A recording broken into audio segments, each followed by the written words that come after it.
Hi everyone, welcome back to our iGCSE biology lecture series. We have already completed topic 1.1 MRS grain mnemonics and topic 2 1.2 classification system. If you have not watched those, please go back and watch them first. They are the foundation for today. Today is topic 1.3 Features of organisms, and this is one of the most content rich topic in the whole course. We are going to cover the five kingdoms and their features, plant classification, ferns, monocot and dicot, and viruses. Are they alive or not? Quite a lot today, but do not worry. I will take it step by step, nice and slow. Let's begin. Before we study the five kingdoms, let's first understand what feature do scientists actually look at when they are classifying an organism. Imagine you find a strange unknown creature in a forest. How do you know which kingdom it belongs to? You check five key things. Feature number 1, cell type. Is the cell prokaryotic, meaning no nucleus, or it's eukaryotic, meaning it has a proper nucleus with a membrane around it? This single feature alone is very powerful. If the cell is prokaryotic, it can only be in prokaryote. All other kingdoms have eukaryotic cells. Feature number 2, number of cells. Is the organism unicellular, meaning just one cell, or multicellular, many cells? Bacteria are always unicellular, animals are always multicellular. Feature number 3, cell wall. Does the organism have a cell wall? And if yes, what is it made of? Plants have a cell wall made of cellulose. Fungi have a cell wall made of chitin. Animals have no cell wall at all. Feature number 4, nutrition method.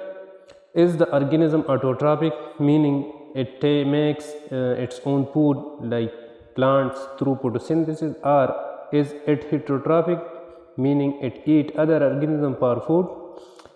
Feature number 5, reproduction. Does it produce sexually or asexually or both? These 5 features together tell you which kingdom an organism belongs to. In the next slide, we will go through each kingdom one by one. Okay, let's look at this table. This is a summary of all 5 kingdoms. Let me go through each one quickly. We will look at them in more detail in the next slide. Kingdom Animalia, that is animals, eukaryotic, no cell wall, heterotrophic, they eat food, multicellular. Examples are humans, birds, insect, fish. Kingdom Plantae, that is plants, eukaryotic, cell wall made of cellulose, autotrophic, they use photosynthesis, they are multicellular.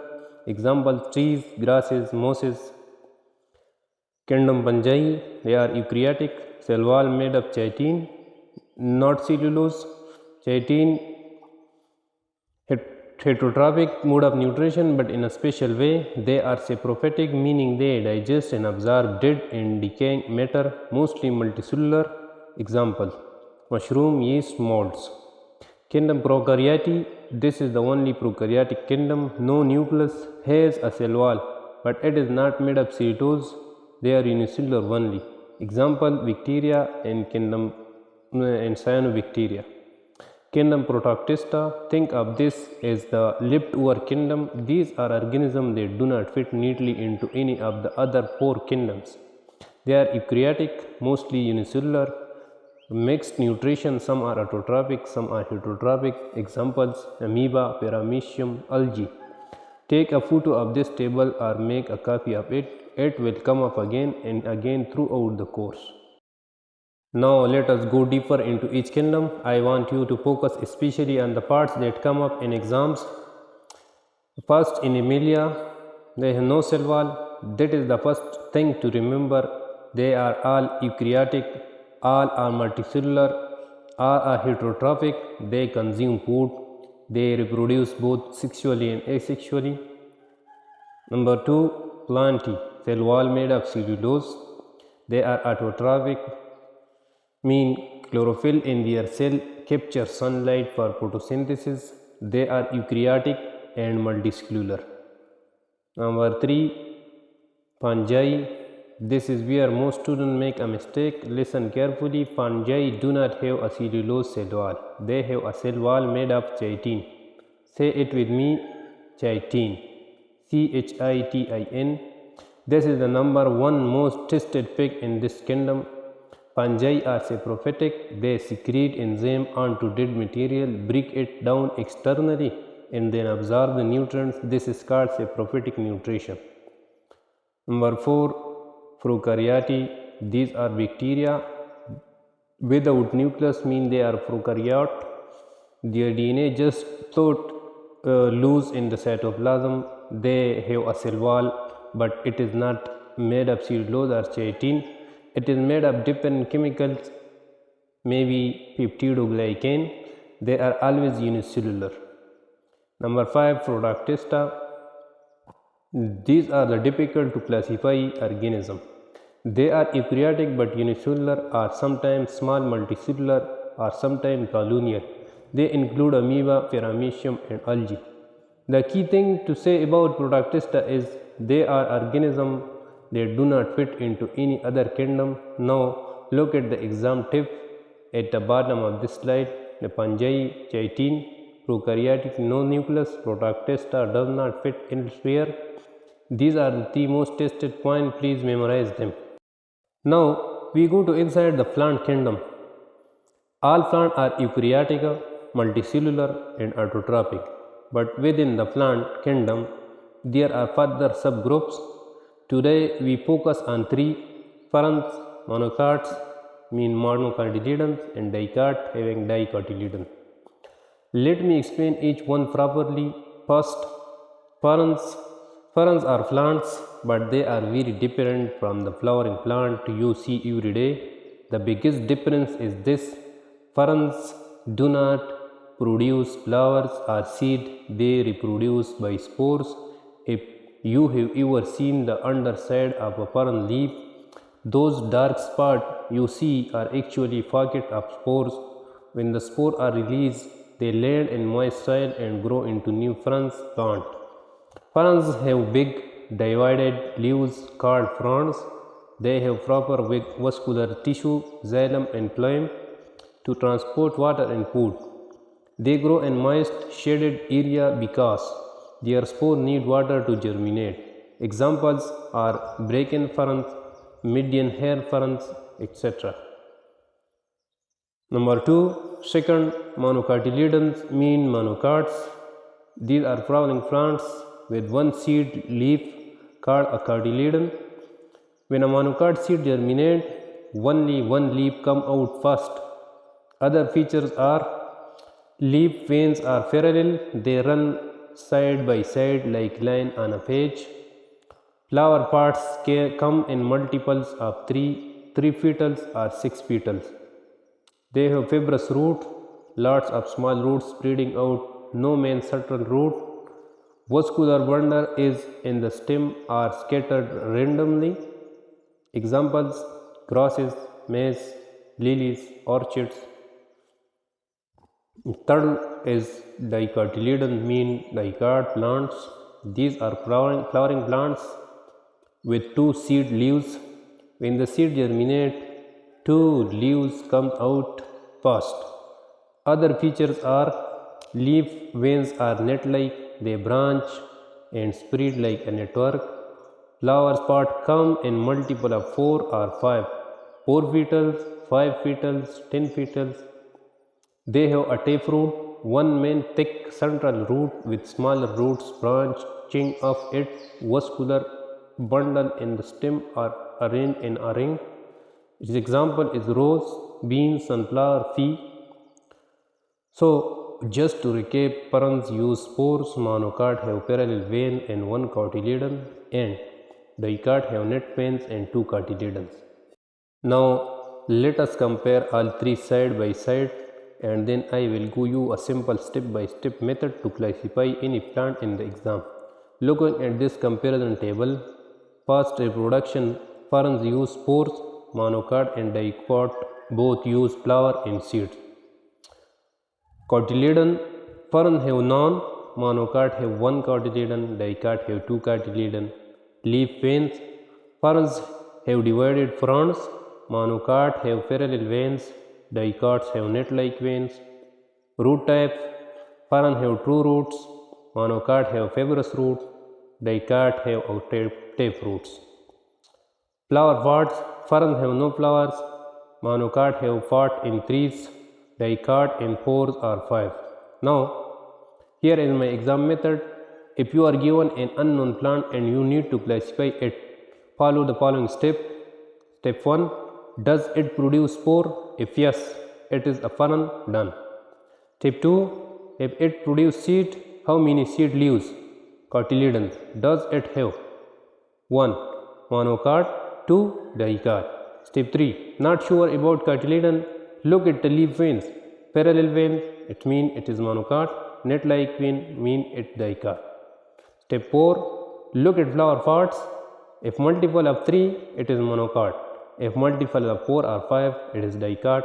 Use this step-by-step method every single time. You will never get this question wrong. And then, now the most interesting topic in the whole of topic 1.3, viruses. Let me ask you a question. Is a virus alive? Think about it for a moment. The answer is no. A virus is not a living organism. Why? Because remember our MRS-GRAN from topic 1.1, a living organism must show all 7 characteristics. A virus fails most of them. It cannot grow, it cannot respire, it cannot excrete, and most importantly, it cannot reproduce on its own. It needs to enter a living host cell to do anything at all. So, what exactly is a virus? A virus is a tiny, non-cellular infectious particle. Notice the word non-cellular. It is not made of cells, so it cannot be placed in any of the 5 kingdoms. It exists completely outside the classification system. A virus has only 2 main features. Feature number 1, genetic material. Every virus has genetic material at its center. This is either DNA or RNA, never both at the same time. This genetic material carries the instruction to make new copies of the virus, but outside a host cell, this material is completely inactive. It just sits there doing nothing. Viruses that contain DNA are called DNA viruses, for example, the herpes virus. Viruses that contain RNA are called RNA viruses, for example, influenza and HIV virus. Feature number 2, protein coat, also called the capsid. Surrounding the genetic material is a protective layer made of proteins. This is called the capsid. The protein coat does 2 jobs. It protects the genetic material and it helps the virus attach to a specific host cell. Think of the protein coat as a key. It only fits certain locks, meaning it can only infect certain type of cell. Some viruses also have an extra outer layer called a lipid envelope. For example, HIV and the flu virus, but this is optional. Not all viruses have it. Now, how does a virus actually infect a cell? Very simply, the virus uses its protein coat to attach to the surface of the host cell and then inject its genetic material inside. The host cell is completely reprogrammed. It starts making new copy of the virus instead of doing its normal job. Eventually, the new viruses burst out of the cell, killing it, and those new viruses go up to infect more cells. This is why viruses are so dangerous. One virus can make thousands of copies inside just one cell. Now let me talk about some real viruses that you have probably heard of. First, HIV, human immune deficiency virus. This is an RNA virus. It attacks the immune system cells in the body. Over time, the body loses its ability to fight even simple infections. HIV leads to AIDS. AIDS means autoimmune deficiency syndrome. It has a lipid envelope and an extra layer. Number 2, influenza. This is the fluvirus, also an RNA virus. It affects the respiratory system, the lungs and airways. One important thing about influenza, it mutates very rapidly. This is why we need a new flu vaccine almost every year. Last year vaccine may not work on this year virus. Number 3, herpes. This is a DNA virus. It causes cold sores. Something very interesting about herpes, after the initial infection, the virus stays inside nerve cells in a dormant state, meaning it is sleeping. When the immune system is weakened, maybe by stress or illness, the virus wake up and cause symptom again. Number 4, COVID-19, caused by the coronavirus, also called SARS-CoV-2. RNA virus, it is our RNA virus. It has a spikes protein on its outer coat. These spikes are what it used to attach to and enter human lung cell. You have probably seen images of the coronavirus with those little spikes sticking out. Those are the attachment protein. Now look at the comparison table at the bottom of this slide. A virus is not made of cell. It has no nucleus. It cannot reproduce alone. Its genetic material is DNA or RNA, while a living cell always uses DNA. These comparisons are exam gold. Keep them memorized. Let's do our full recap for the topic 1.3. The 5 features used for classification are cell type, number of cells, cell wall, nutrition method, and reproduction. Kingdom Animalia are eukaryotic, no cell wall, they are heterotrophic, multicellular. Kingdom Plantae are eukaryotic, cell wall made of cellulose, they are autotrophic, multicellular. Kingdom Fungi, eukaryotic, cell wall made of chitin, heterotrophic and saprophytic, mostly multicellular. Kingdom Prokaryotae, prokaryotic, no nucleus, have cell wall present, they are unicellular, example bacteria. Protoctista, eukaryotic, mostly unicellular, mixed nutrition, examples are amoeba and algae. Ferns are plants reproduced by spores, no flowers, no seeds, large frond-like leaf, moist habitat. They grow in moist habitat. Monocot with dicot plants. Monocot have one cotyledon, parallel veins, flower parts and trees. Dicot plants have two cotyledons. They have net-like venation. Their flower parts and pores are fives.